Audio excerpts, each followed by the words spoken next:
अनित सिंह जी, आप लोग भी दिल्ली में रहे हैं और बकायदा मैं जब रिसर्च कर रही थी तो जानकारी भी मिली कुछ की बकायदा जब शीला दीक्षित जी थी उन्होंने आईआईटी दिल्ली को एक बड़ी जिम्मेदारी भी सौंपी थी कि भाई कैसे जो है ये जो जाम जल भराव होता है इससे निजात मिले। 1 लाख घंटे खर्च हुए।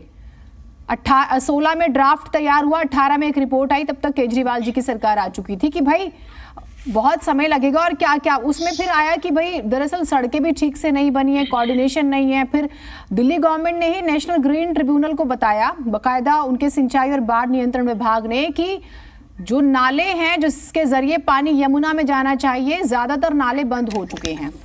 अब सर कैसे सोल्यूशन होगा, इसका मूल क्या है? आप म्यूट तो नहीं है, प्लीज एक बार देखिएगा। जी जी, आवाज आ रही है? हाँ जी, बोलिए प्लीज, आप बोलिए। हाँ, बोलिए जीनत जी। देखिए, काम करने की एक शैली होती है जो यहाँ पे अभी मिसिंग है। जैसा कि आप अभी अपने वक्तव्य में ओपनिंग कमेंट्स में आप बता रही थी कि जो कोऑर्डिनेशन की कमी है वो दिखाई देती है। दिल्ली एक कॉम्पोजिट या कॉम्प्लेक्स स्ट्रक्चर है एडमिनिस्ट्रेशन के पॉइंट ऑफ व्यू से। यहाँ पे मल्टी एजेंसी ऑपरेट करती रहती हैं, जिसके साथ एक सीएम का जो दायित्व बन जाता है कि हमें सारी एजेंसियों को एक साथ किस तरीके से फोकस्ड वे में काम करना है। क्योंकि जैसे आपने देखा होगा कि 3 एमसीडी काम कर रही है यहाँ पे, उसके साथ साथ कैंट एरिया काम कर रहा है, एनडीएमसी काम कर रही है, लेकिन जो नाले हैं, जो बड़े नाले हैं, वो थ्रू एंड थ्रू दिल्ली से पास होते रहते हैं। हमें अगर कहीं पे भी कोई चोकिंग पॉइंट होगा तो वो पूरी दिल्ली को फ्लड में तब्दील कर देता है। यहाँ पे मैं आपको बताना चाहूंगा, आपने शीला दीक्षित जी का नाम लिया।